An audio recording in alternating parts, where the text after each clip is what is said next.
Good morning. Today, 31st July 2026, Friday.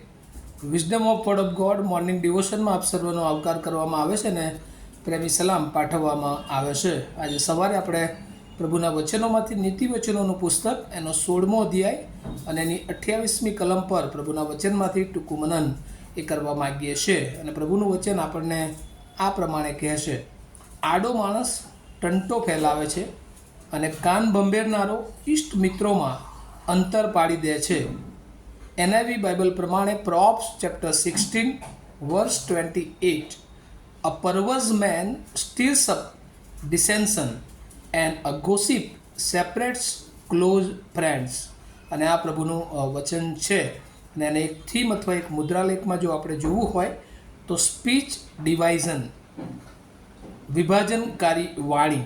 આપણે અત્યાર સુધી જે ખાસ નીતિવચનોના શિક્ષણમાં જોઈ રહ્યા છે કે જે વાણી છે એ ઈશ્વરની બહુ જ મોટી ભેટ છે. અને ઈશ્વર એ વાણી દ્વારા ઘણા બધા જીવનોને સાજાપણું આપી શકે છે, ઘણા બધા જીવનોને બદલી શકે છે, ઘણા બધા જીવનોમાં એ અસરકારક એ જીવનની મોટી છાપ એ ઊભી કરી શકે છે.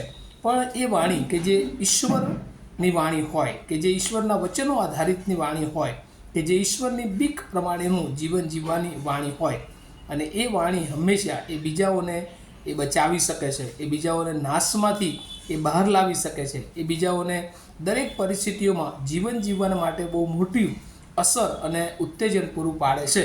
પણ આજે સવારે જે નીતિવચનોનું પુસ્તક છે અને એમાં જે વાણીની વાત કરવામાં આવી છે, અને એમાં બે પ્રકારની વાણી. એક વાણી કે જે ટંટો ફેલાવે છે, બીજા અર્થમાં ઝઘડો એ ઊભો કરે છે. અને બીજી એક વાણી કે જે બહુ નજીકના ગાઢ મિત્રો હોય અને તેઓની વચ્ચે પણ જાણે કે અંતર અથવા તો એ ભાગલા પાડી દે છે.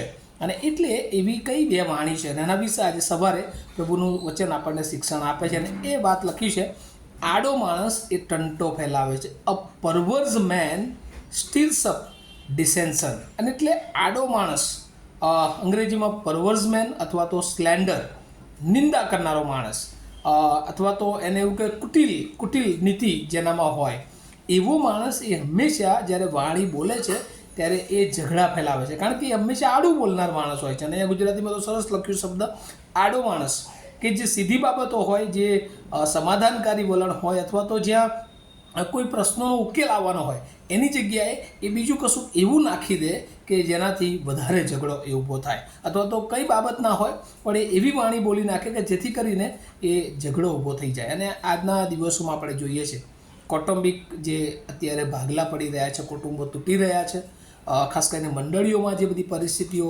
વિભાજનની જે થઈ રહી છે, અને ખાસ કરીને સમાજમાં જે કુટુંબો વચ્ચેનો જે પ્રેમ છે અને એ બધું જે તૂટી રહ્યું છે એનું મુખ્ય રીઝન જો કોઝ જો જોઈએ તો આ એક બાબત છે કે એ આડા માણસો. અને આપણે ખાસ નીતિવચન બાઇબલમાં જે સુલેમાનના ફર્સ્ટ કલેક્શનમાં પ્રભુ આપણને શીખવા માગે છે કે જો આપણી મધ્યે એવા કોઈ આડા માણસો છે તો એનાથી આપણા જીવનોને આપણે દૂર રાખીએ, રાઈટ. અને જો આપણામાં પણ એ બધી બાબતો છે કે આપણે હંમેશા બીજાઓને જુદી રીતે ટ્રીટ કરીએ છીએ તો એ શેતાનની વાણી છે વાલાઓ. એને આપણે પારખી લઈએ અને આપણા જીવનને એ આડી વાણીથી આપણી જાતને પણ દૂર રાખીએ. બીજી વાત, કાન ભંભેરનાર, નિંદા કરનાર, ગોસિપરની વાણી. અને એ વાણી એ તો બહુ ભયંકર વાણી હોય છે. કારણ કે કોઈની નિંદા કરે તો બાઇબલ તો એવું કહે છે ઘણી બધી જગ્યાએ કે આ જે નિંદા કરનારની જે અથવા કાન ભંભેરનારની વાણી છે ને એ સ્વાદિષ્ટ કોળિયા સમાન હોય છે. કોઈ સારો ખોરાક ઘરમાં બન્યો હોય અને આપણને ના ખાવાની ઈચ્છા હોય તો પણ આપણે હોંશે ખાઈ લઈએ, કારણ કે એ બહુ સ્વાદિષ્ટ લાગતું હોય છે. અને એવું જ આ કાન ભંભેરનારની વાણી હોય છે કે જ્યારે આપણે સાંભળીએ છીએ ત્યારે આપણને એના પ્રત્યે એમ થઈ જાય છે કે ઓહ, આવી વાણી છે, આવું કર્યું છે મારા માટે. અને એટલે એ આપણે બહુ સહજતાથી સ્વીકારી લઈએ છીએ, સ્વાદિષ્ટ ભોજનની જેમ, સ્વાદિષ્ટ કોળિયાની જેમ. પણ એ હંમેશા એ આપણા સંબંધોમાં એ ભાગલા પાડે છે. અને આજે બાઇબલ કહે છે ગોસિપ સેપરેટ્સ ક્લોઝ ફ્રેન્ડ. જો આપણી ગાઢ મિત્રતા છે તો એ તોડવાનું કામ કરે છે, ભાગલા પાડવાનું કામ કરે છે. અને એટલે એનાથી આપણે સપરેટ રહીએ. એના બે વાણી એ ઈશ્વર અને માણસ સાથેના સંબંધોમાં પણ જો જોઈએ તો ઘણી બધી વાર આડો માણસ એ હંમેશા ઈશ્વરના કાર્યમાં એ જાણે કે અડચણરૂપ બને છે, અને જે નિંદાખોર છે એ હંમેશા ઈશ્વરના લોકોને એકબીજાથી અલગ કરે છે. આપણા સંબંધો ઈશ્વર સાથેના અને આ શૈતાનના બે બહુ મોટા પરિબળો છે કે જે આપણને ટંટો ફેલાવવાને માટે, આપણને લોકોની વચ્ચે અંતર અથવા વિભાજન કરવાને માટે એ શૈતાન આપણે ઉપયોગી બનાવે છે. આજે સવારે પ્રભુ આપણને શીખવવા માગે છે કે એનાથી આપણે અવેર રહીએ, આપણે અજાણ ન રહીએ, પણ આપણા જીવનને આપણે આડા માણસથી બચાવીએ અને આપણામાં જો કોઈ એવી બાબતો છે કે જે આપણે બીજાઓને આડી રીતે દોરીએ છીએ તો આપણે મૂકી દઈએ, નહીં તો એક દિવસ બહુ પસ્તાવાનો વખત આવશે. કાન ભંભેરનાર તરીકે જો આપણે છીએ, અહીંની વાત ત્યાં, ત્યાંની વાત અહીંયા કરીએ છીએ, તો આપણે કુટુંબોને તોડીએ છીએ, આપણે મંડળીને તોડીએ છીએ અને આપણા સમાજને તોડીએ છીએ વલાઓ. અને એક દિવસ અને બહુ મોટો હિસાબ આપણે દેવને આપવાનો છે. ત્યારે આપણે આપણી જાતને સંભાળીએ અને આડા માણસથી આપણી જાતને દૂર રાખીએ, અને આપણામાં જો કોઈ એવી આડાઈ બાબતો છે કે જે કુટિલ છે, કે જેમાં કૂટ છે, જેમાં જૂઠ છે, તો આપણે એને મૂકી દઈએ. કાન બંભેરનાર જો આપણે બન્યા છીએ, કોઈકના માટે ખોટી વાતો કરી છે, તો આજે સવારે આપણે આપણા જીવનને સચેત કરી લઈએ.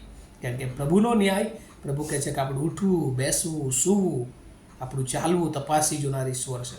કદાચ કોઈને ખબર ના પડે, પણ દેવ બરાબર એ આપણા વિચારોને, આપણી વાણીને જાણે છે. આપણે અંધારામાં પણ જે કામ કરીએ છીએ એ ઈશ્વર જાણતા હોય છે. એટલા માટે આપણી જાતને આપણે સાવચેત કરીએ અને પ્રભુનું આવવું નજીક છે ત્યારે આપણી જાતને, આપણા જીવનને પ્રભુમય બનાવીએ અને પ્રભુ આપણે સર્વને એનો બહુ જ મોટો આશીર્વાદ આપો. આવું આપણે પ્રાર્થના કરીએ. અમારા જીવંત અને દયાળુ ઈશ્વર, પ્રભુ અમે ઘણી બધી વાર તમારા લોકો તરીકે ઘણા બધા અમારા મંડળીમાં, કુટુંબોમાં, સમાજમાં એવા માણસો જોઈએ કે જે આડા માણસો હોય છે, હંમેશા સીધી વાતને જુદી દિશા તરફ લઈ જનારા, શૈતાનના હાથા બનતા હોય છે. ઘણા લોકો પ્રભુ કાન બંભેરણી કરનારા હોય છે. પ્રભુ એવા લોકોને તમે જ્ઞાન આપો અને પ્રભુ એવા લોકોથી અમને દૂર રાખો. અને અમારામાં પણ જો કોઈ એવી બાબતો હોય તો પ્રભુ આજે અમે મૂકી દઈએ અને એક નવી શરૂઆત સાથે તમે ઈચ્છો છો એવું સત્યતાના માર્ગે, ન્યાયના માર્ગે, તમારી બીક અને ભયના માર્ગમાં અમારી વાણી હંમેશા લોકોને ઉત્તેજન આપનારી, મદદ કરનારી હોય, લોકોના જીવનોને આત્મિક રીતે ઉત્તેજન આપીને બચાવનારી હોય નાશમાંથી, એવી કૃપા માગતા અમે સગડા અમારા જીવનો તમારા સમર્થ હાથોમાં મૂકતા અમારી પ્રાર્થના ઈસુ પ્રભુના નામમાં સાંભળો, તેનો સ્વીકાર કરો. Amen. Have a nice day to all of you. Thank you.